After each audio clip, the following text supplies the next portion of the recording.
Donc, je voudrais savoir si tu as remarqué des cycles dans ta vie, des périodes contrastées, des périodes où certaines choses pouvaient se faire, d'autres périodes où elles ne pouvaient pas se faire.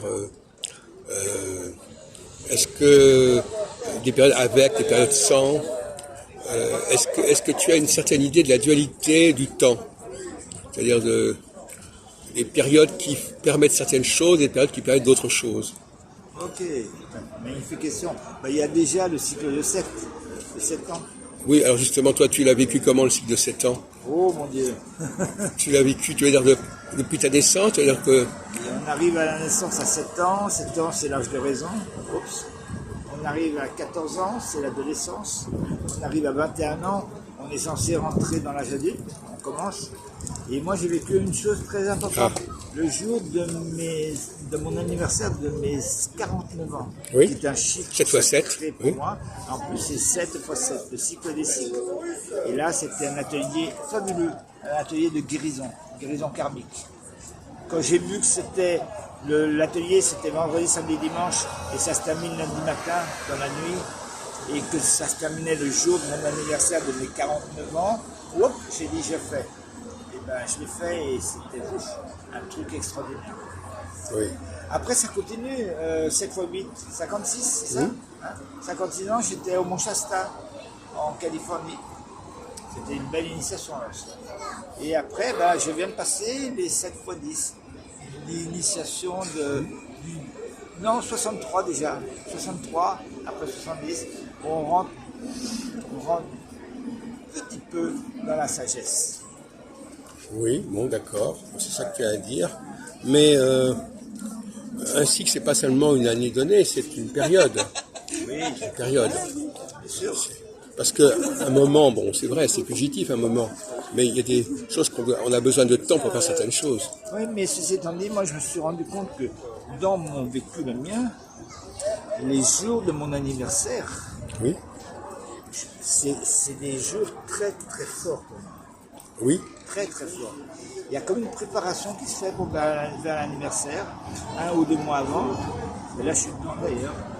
Et il y a une intégration pendant 1, 2, 3 mois qui suivent.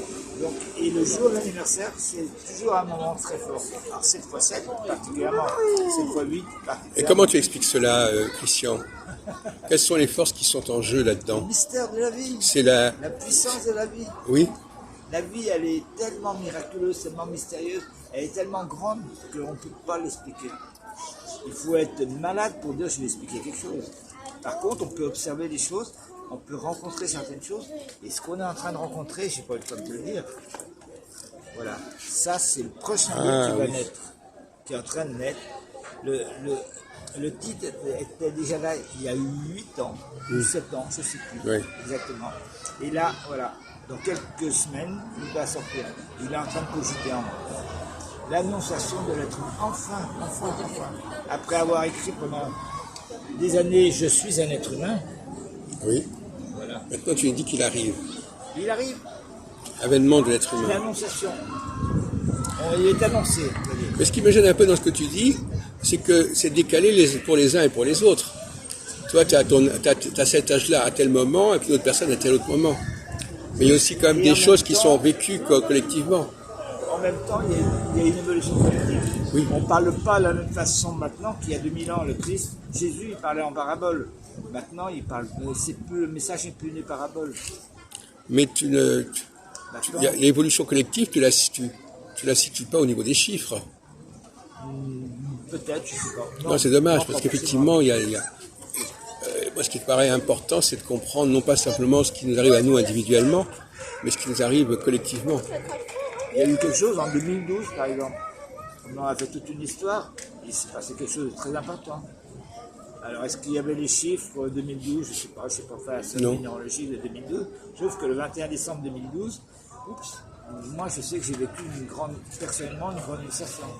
C'était 3 ans de vécu intérieur, parce que le chiffre 3 est quand même magique, sur le départ de mon père.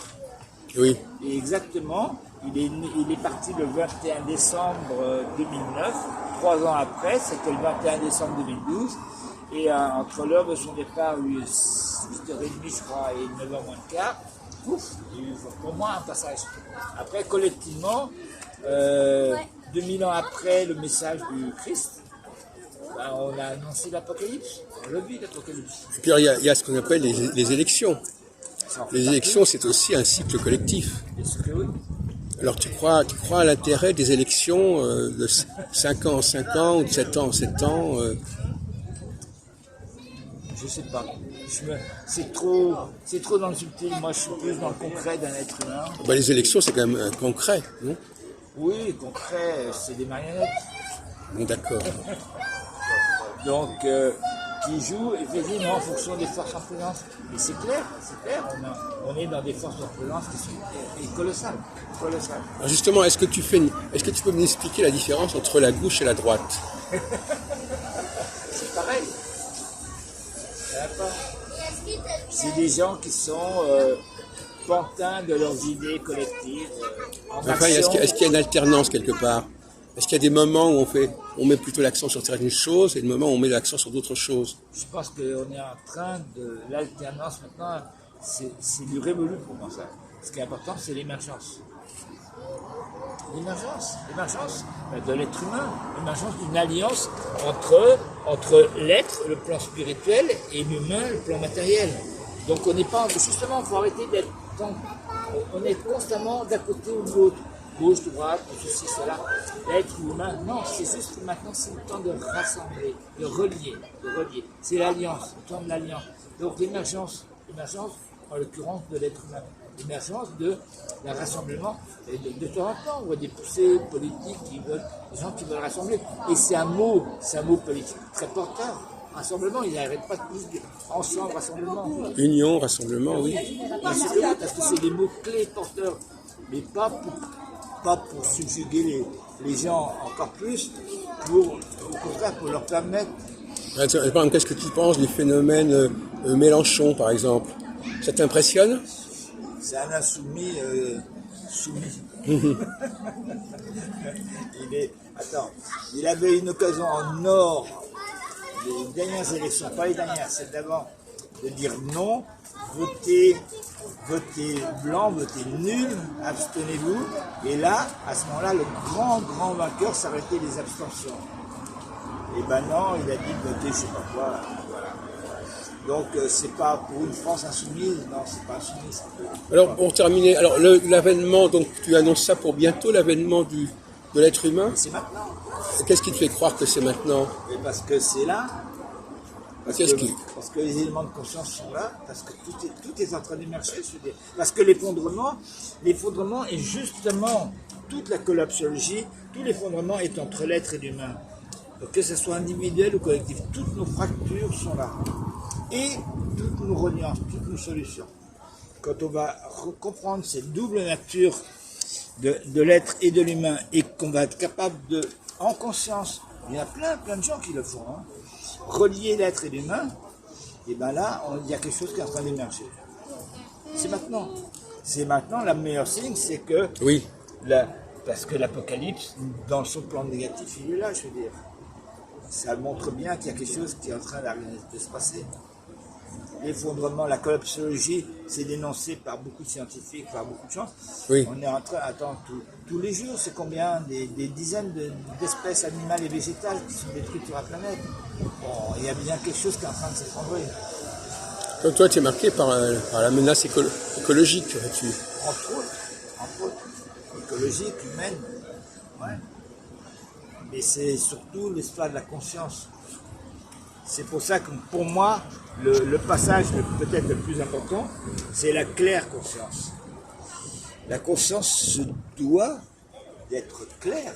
Pour nous, claire, si elle est claire, elle est claire. Alors la question qui se pose, c'est toi, qu'est-ce que tu fais pour aider les gens à arriver à ce degré? Déjà, je partage mes livres, cette conscience. Mais tu fais des séminaires, tu fais des ateliers? Après, de plus en plus, je vais proposer des ateliers de l'intégration.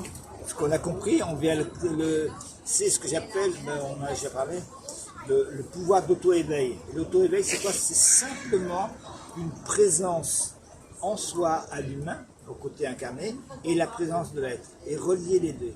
Juste par l'intention. Et ça fait des miracles. Alors c'est une forme de yoga, c'est quoi exactement? Yoga dans le sens premier du mot, comme religion, c'est relier, se relier à l'intérieur. Oui. Se relier à notre dimension d'être humain. Et ce mot, la langue française est fabuleuse, le mot être humain n'existe pas. Ça c'est clair, on le vérifie. Il y a le mot être, il y a le mot humain, il n'y a pas le mot être humain. Et on est en train de le créer, ce mot. On est en train de le créer, il est en train de se créer à travers chacun. C'est en anglais human being. Je m'en prie, l'anglais, moi je suis français. Ça veut dire que mon champ d'exploration, c'est pas que c'est avec cet outil de la langue française. Après, dans les autres langues, il y a des choses hyper intéressantes. Je sais pas, j'ai pas le temps de me déployer. On m'a donné cet outil de la langue française. Je suis même allé au Québec et j'ai compris qu'au Québec, la réponse, ils sont pourtant très français, mais ça pouvait se faire en France. Il n'y a que la lettre française.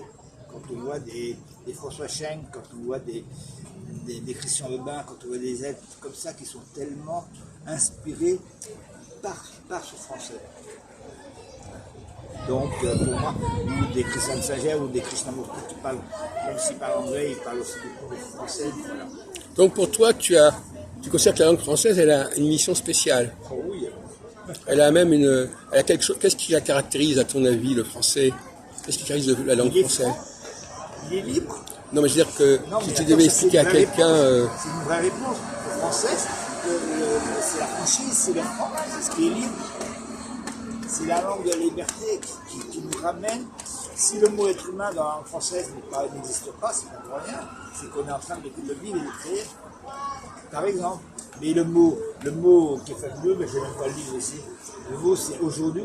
Aujourd'hui. Oui. Oui. Oui, oui. Le jour on dit oui. Oui, pas mal, oui. C'est fabuleux. Ça fait 23 ans que j'écris ce livre. Alors maintenant on retrouve oui go, oui ceci, oui cela, oui. J'espère que comme Brassens à 7, tu vas pouvoir nous produire des poésies qui vont faire le tour du monde. Absolument.